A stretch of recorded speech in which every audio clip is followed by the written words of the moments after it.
what's up, everybody? John Scott here, back with another podcast in the UK. It's certainly a beautiful day outside. It's nice weather for anybody across the pond. I know I get a lot of emails saying, why don't you get the nice weather? We do get the nice weather, but when we get it, we're not used to it in this country, quite frankly. We don't have AC units all over the place in homes like we do elsewhere. But I'm not going to complain in this time, but I'm really pleased to say, for the first time on my podcast, great guest to have on here, Wrestler Baltazar. How are you doing, my friend? I'm doing very well. Thank you very much for having me. Welcome. Yeah, regarding the sun, you should be happy because this is like every day in Portugal. So maybe because I'm doing this interview with you today that you have the sun shining outside. Yeah, it's a good thing. Yeah, I forget. You forget where people are from, and sometimes like this is nothing compared to what other countries have, and they're just used to it. You know what I mean? I think the English mentality, more or less the British, I would say, is with the weather. It's such a significant thing. It's either too hot or it's too cold, but no one's ever happy. You know, you've probably worked that out by now. I would imagine. Yeah. And the most weird thing is that you go out and you see there is sun and you put some shorts and you walk to the end of the road and then it's raining and you don't understand why. Yeah, all in one day. Yeah, exactly. You just need to get used to it. But I think you guys have been pretty lucky. Like these last 2 or 3 months, you guys are having like great weather. So absolutely awesome. But everyone needs to be home, so you cannot really enjoy it unless you have a garden. Yeah, no, exactly. Yeah, you've got to stay safe in this time. Now, obviously, the elephant in the room, we're living in pretty much lockdown situation. Obviously, things are coming back on bit by bit, and as long as everybody's sensible, then hopefully, touch wood, this will speed up the process a lot quicker. But for you yourself, I've asked all my guests this pretty much. How much has plans sort of gone out of the window? Did you have a lot of stuff pre-planned before this hit, and how has that affected you? I was starting the year really well. I had like, if we count September last year, I started like going back to Europe again. I wrestled in Spain for Lucha Libre Barcelona. I wrestled for Atlas Wrestling in Paris, and in February I had a great week. For 10 days I was in Germany. I debuted for German Wrestling Federation on Saturday. I spent a full week on the WXW Academy. And then I help on a show on a Saturday, and on a Sunday I wrestle for them on their academy show. So things are going pretty well. Not just that, but like all the companies I've been working, I've been very pleased that there is a lot of companies where a lot of the promoters I work for have a great mind for the business, and they allow me to talk to them and change ideas and just create content that is different and unique.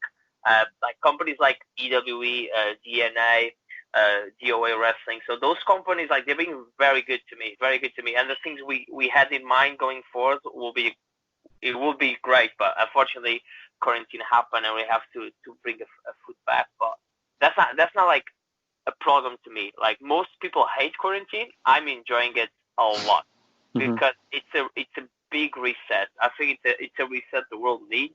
It's a reset people need as well. Like motivation wise, and then like having plans and just like having time for you. We live in a world where we are so dependent of others, and we have to do things for other people that sometimes we forget to do things for ourselves. And I think that's what quarantine was really good for. It affected me, but in a way it was very positive as well. Like rebranding myself and knowing what I want to do with my wrestling career and knowing what I want to achieve. If we didn't have quarantine, I was just like living day by day. I probably didn't have time to think about it. But this like made me like sit down and think. And that was it. Yeah, it's a good time to reflect and almost audit yourself and like look at where you've come from, where you're at now, and where you want to get to. It's definitely a good time to do that. Now, I've got to ask. I mean, obviously you're from Portugal. Like, have you still got a lot of family there? And obviously, like communication, is everyone okay? And how has it been for you? I mean, like I presume that you're somebody that sort of travels about a lot anyway, with the wrestling stuff, like you said, in Europe. Are you okay with, like you said, like you seem like you're happy? I thought I'd be okay. You know what I mean? Like, I've always been a loner by nature, but I have to say, I think technology is fantastic because you can just literally do what we're doing now, get on Skype, get on chat, but it's not quite the same as being in the presence of somebody, for me anyway. But I thought I'd be a lot better than I have been at it, but maybe that's just me at the moment. But have you got sort of any concerns and stuff like that for anybody else? Have you got a lot of family back in Portugal, or? Yeah, all my family is in Portugal. The only the only person from Portugal who I hang and spend time with, it's a friend of mine who lives with me. That's the only person. Mm-hmm. I have zero family in the UK. So everyone is back home. Luckily, everyone is great. Like no one got the virus. Everyone is at home. Mm-hmm. Some of them are able to do their jobs from home, which is great. Mm-hmm. And yeah, just like you said, like I'm a loner as well. I've been a loner since I was like 14, 15. I just never kind of fit in this role of like having to be with other people to be happy. Never Mm-hmm. been dependent of others to be happy. And I found out really early in my life as a person and as a professional wrestler as well, is that sometimes you're gonna like things other people don't. And there's no point of arguing with other people because if they don't like, it creates a conflict. And you are free to like, you are free to do, and you are free to say whatever you want because it's your own life. And as a kid, like I was very driven to like heavy metal music and like pro wrestling and horror movies. And the friends, let's say, that I had at the time, like they weren't into it. So the only time I had to watch it, those kinds of things, or listen to that kind of music, was by myself. Till I grow up, like from like 15, 17, 18, then I found out like I call it my group of misfits, where I just found out people that like the same things as me. But for the most time, I was I wasn't a lonely person. I just enjoy my lonely time. I like to be alone. That's who I am. That's my nature. And you're right, like social media, like it's weird, you know, because like the one thing that I make sure I still do is I always call my family every week because there's a big difference between listening to someone's voices and text.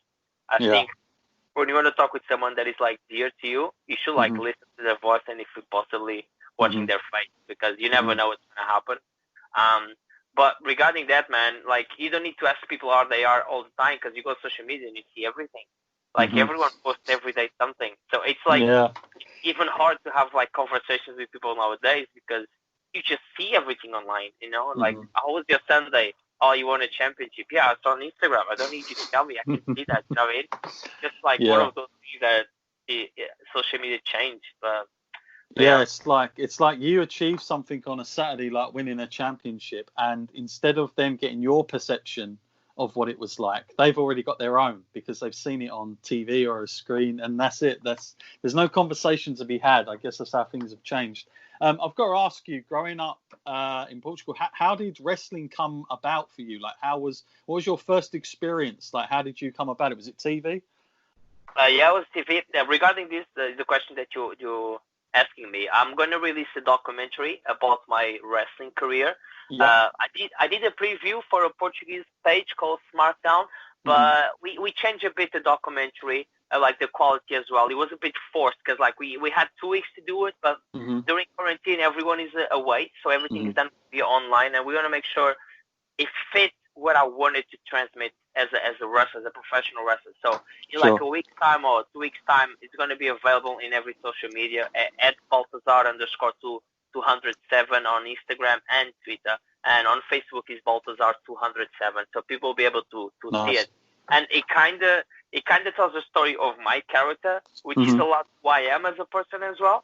And in case you don't know what my character was before and you don't know any of my work, you can literally watch those 10 minutes and like learn tons about me. But answering your question, which is something that I said in the documentary, my first moment watching pro wrestling that I really remember vividly was Randy Orton won the World Heavyweight Championship at SummerSlam from a gentleman. And on Raw, he was celebrating with Evolution. And I remember watching like Triple H, Batista, Randy Orton, and Ric Flair. I remember vividly watching these guys in the ring, full of people around them and a lot of noise. And I didn't know what that was. But it wasn't boxing. And I think boxing was super boring. I didn't have time to watch boxing. Like, I didn't understand why men have to fight with gloves. It was really weird for me as a kid. And I was like 9, 10 when this happened. So I was watching on the TV, and it was the moment where Triple H goes thumbs up, thumbs down. Yeah. And I just, like, as a kid, I remember, as a kid, I was looking at the door of my mom's room and at the telly because I want to make sure no one will come because that was so aggressive. And as a kid, like, I was enjoying it. I found it was like, what is this? I don't know what this is, but, you know, it had a different vibe to it, and it was so captivating to me. So I realized that every Monday during dinner, that show will pass on TV. So what I keep doing after that was, like, I asked my mom if I could have, like, dinner early. And back in Portugal, my family was very, dinner's at 8. Every time I ate, and the show started at 8, and I was like, and this was a time where you couldn't go back on the TV, you know? If you didn't see it, like, you lost it. So, she allowed me to do it. I remember this was during the summer, and that's when I started watching wrestling. And, man, it was amazing. Wrestling was so cool back in the day. As a kid who doesn't know anything about it, and you have to understand, like, we don't have, like, countries like Spain and France and Italy, they double the voices of the wrestlers. They put someone speaking for them in their own language. In Portugal, we had subtitles, so everything was authentic, right? Like, I could listen to, like, JR and Triple H, and I could really listen to those guys, and I was like, man, English is a great language. Even though I didn't know anything, I was just so, you know, my eyes and my brain were like, what is this? What is this world? Is this real? Does this man exist? And this was done without internet, so I didn't know anything, you know? Wrestling was like changed my life on that moment. I was just like, we didn't even have like Raw and SmackDown. We had Raw on Monday, and Friday night, 11 p.m. we had Velocity. Do you remember Velocity? Yep, I do remember it. Yeah, it's like an hour little show, highlights. Yeah, and like it didn't have the big characters of SmackDown. We had what? I think like Matt Hardy appeared, the V1. Yeah, I think the biggest star they had was like John Cena, Doctor of Thuganomics. And I was just like, this is so cool, and it felt like something I shouldn't be doing because it was 11 at night. You know what I mean? And like I always like sneak on my mom's room, like switch on the telly so I could watch it, and it was amazing. And wrestling was great. And then eventually, you know, find a wrestling school in Portugal, start training, and had a chat with some people there, and they say, hey, you should try and go for it. And I was like, fuck it, save the money that I'm here. I've got to ask now. The culture in Portugal is Portugal. Like you said about a wrestling school, how easy was it to find a wrestling school in Portugal at the time, like where you were? Is it quite an accessible thing in Portugal, or is it a very niche market? Very niche market. Yeah. Still to the moment, still to the day, you have only 3 wrestling schools. Wow. And before quarantine, I believe only 2 of them were like working. One of them is really old. It's called APW. It's like the main company in terms of like, it's been in the business for the most amount of years, and they are in the south of Portugal, and like it's just not a big thing, like 20, 30 people in the crowd, you know. But when I debuted for them, which you can see on the documentary, it was in front of 3,000 people. Now imagine making your debut in front of 3,000 people. This as a singles wrestler, right? I had the chance to come to the UK even before I did anything in Portugal. And like do some rumbles for a guy called Mad Dog. I don't remember his company, but it was I didn't consider that like a proper debut, you know, because it wasn't like a thing. But back in Portugal, man, a proper match, 3,000 people. That was like, whoa, this is cool. This is cool, you know. But it's a very small market. Portugal is not known for wrestling at all. I think the biggest point that Portugal is known for wrestling, to my knowledge, was like probably Killer Kelly being in WWE, NXT UK. He opened a lot of doors. A lot of media was talking about her. Back in the day,